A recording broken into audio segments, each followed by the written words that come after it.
First of all, I just wanted to ask you about, having the AUSL games here, the significance of that, because I know there's a few of your players behind you that were in those games. I'm sure that was a very proud moment for you. And for someone who did play pro back in 97, 98, I'm sure that was cool to see, the AUSL sort of taking its first step. So just the significance of having the league here for that weekend. What was that like for you? And your thoughts on the league I think it's wrapping up its first year. Yeah, the AUSL opportunity this summer for our program and our alumni who were playing in those, in the environment, our fans who got to see softball at the highest level it was epic for me personally. I got to be a fan for the first time and actually sit in the stands and watch, so I got some different experiences and feels, but just the fever Seattle has for softball, and I'd like to say it's because of the University of Washington softball program and just bringing such notoriety to the sport, but then Seattle just supporting women and athletes that are female. It's pretty cool. I love being a part of it. I loved supporting the league, and I'm very hopeful for the league and its future. We have the FIFA Soccer World Cup next summer, so I think ideally if Seattle and the University of Washington could support the league, that would be really cool, a cool jumping off point. But at least we got to host it this year, and it was a pretty cool experience. To get to your actual program, instead of going to the pros here, can you just talk about your takeaways from year one in the Big Ten? I know, just like with every other program at the school, there's a lot of learning, a lot of different things to adjust to. Just from your perspective, what was it like? The travel, preparing for games, however different that might have been from Pac-12, just your takeaways from year one in the Big Ten as we go into year two now. Yeah. Being part of the Big Ten was pretty cool. I think just for me personally, being a part of softball at the University of Washington and the Pac-12 for so many years, just my life, all I've known, transitioning into a conference was a big deal. The Big Ten conference is massive, geographically massive, and from a number of teams massive. We're used to having only 9 total teams in the Pac-12, and now we are at 17 total teams. So that in and of itself is just I don't know, I guess you call it a behemoth.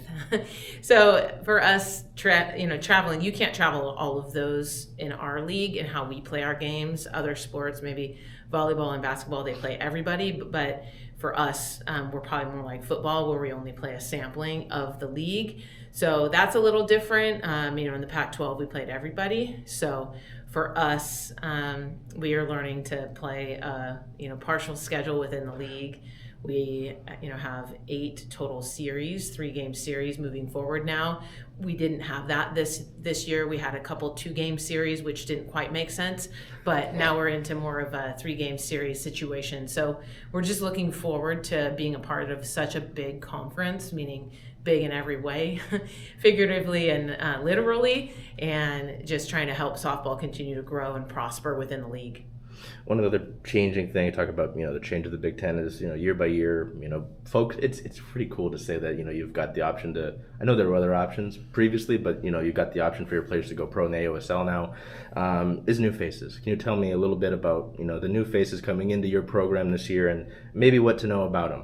Yeah, last year we experienced 16 new faces, so that was something that was, kind of unfounded, but it was a really cool experience for everybody involved. And now we, graduated a few gals, and we've added 9, 8 incoming freshmen, first-year players, and 1 transfer from the University of Arizona who brings a wealth of experience to our program. So in total, 9 newcomers, and if you add that to what we currently have, that's 24 women on the roster. So we're almost at our roster cap, and we may expect to be there by January, that we may have 25. So it's a big group, and we're excited to just welcome the newcomers, but almost equally excited just to see what our team from last year has to build on, having so much experience now together. And I'm going to have you reflect on your own career here. I know you're used to talking about your program and your players. How would you say you've changed over your coaching career here at Washington? This is, I believe, your 22nd season you're going into, which is remarkable. Just how would you reflect on that? Because this program has seen so much success. You've been part of that. You've been here. just how would you reflect on how you've changed over the course of your career as a coach at Washington? My career, gosh, if I think about it in terms of like amount of time, it's overwhelming to even think about that. I would have never thought that, when I graduated from the University of Washington, that, I would get to be able to come back here to coach this program and be involved for such a long time now, I guess 2 decades worth as a coach.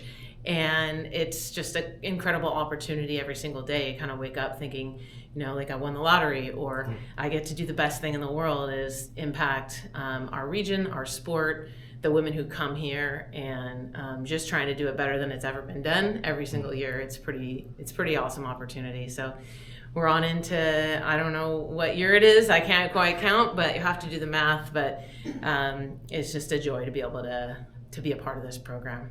You talk about some of the the incoming freshmen. I know some of your players that you brought in last year were some on the younger side as well. What can you tell me about sort of the older crop of players that you got? Well, you may be looking to lead the program this upcoming year.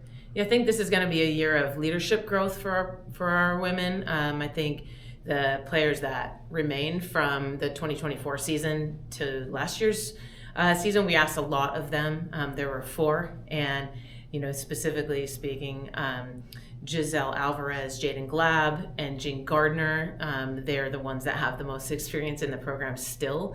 So it's going to be really important that they're only juniors, that the middle group specifically, and we only have 1 senior, with Sophia Ramuno being our only senior.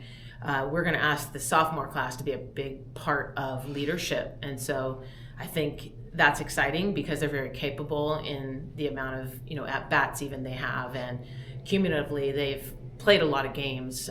So that group with Alexis DeBoer, Jade Bubke, Gabby Toney, Sophie Mazzola, many more in that class, but we're going to ask them to be a big part of leadership as we continue to grow. I know it's a team game, of course, so I hate, always, not always focusing on one player, but Alexis DeBoer, obviously, just keeping up with the program, you saw the success there. The numbers were pretty remarkable. Can you just talk about what you saw from her over the course of the year, how she grew and, handled the season that she had? Yeah, I think Alexis is very consistent, and she does what she does. She has high expectations and high standards of how things should work. So, it's one thing to lead yourself and do that. That was very impressive this season she put together, and we really followed her lead a lot of times offensively, and this year looking ahead, you get to kind of double up on what you did the year before. But I think even like a Morgan Reimer, her leadership, even in what she was able to do as a freshman this summer, she competed for Team Canada, got a whole bunch of experience. She actually was the starting pitcher in a game where Team Canada beat Japan, which was pretty awesome for somebody that's not even 20 years old yet. So we're excited just about not only Alexis but Morgan Reimer and the crop of those sophomores that had such good years last year. And then my last one for you. You touched on it a little bit with pieces here and there, but what excites you about this upcoming season? Is it, I'm sure you just want to get back out there. I don't know how much you appreciate the summers because it's beautiful, but also I'm sure you want to get back into the season and the grit and grind of that. So what excites you most about 2025, 2026? Yeah, for this year, I think just what's most exciting is just our building on what we were able to do last year, and just seeing, just how much depth we're going to have to teach from, and that the athletes are going to actually have things to refer to when they're training. We kind of went in, somewhat blind. We didn't quite have, a lot of reference points to say this is why we're doing this. And I think passionately so, finishing at regionals on that Saturday and not getting, to the championship Sunday, it fuels a lot of people's fires. That's different than last year. And I'm just excited for us to, raise our expectations and,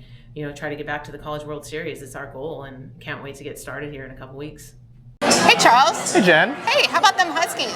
Ooh, purple and gold, baby. Yeah. When are you going to watch all those away games, though? All those away games. There are a lot of them, and I was hoping to come to Rough and Tumble because this is the home of Circling Seattle Sports. If that's okay with you. I think that's a great idea. Hope to see you all here.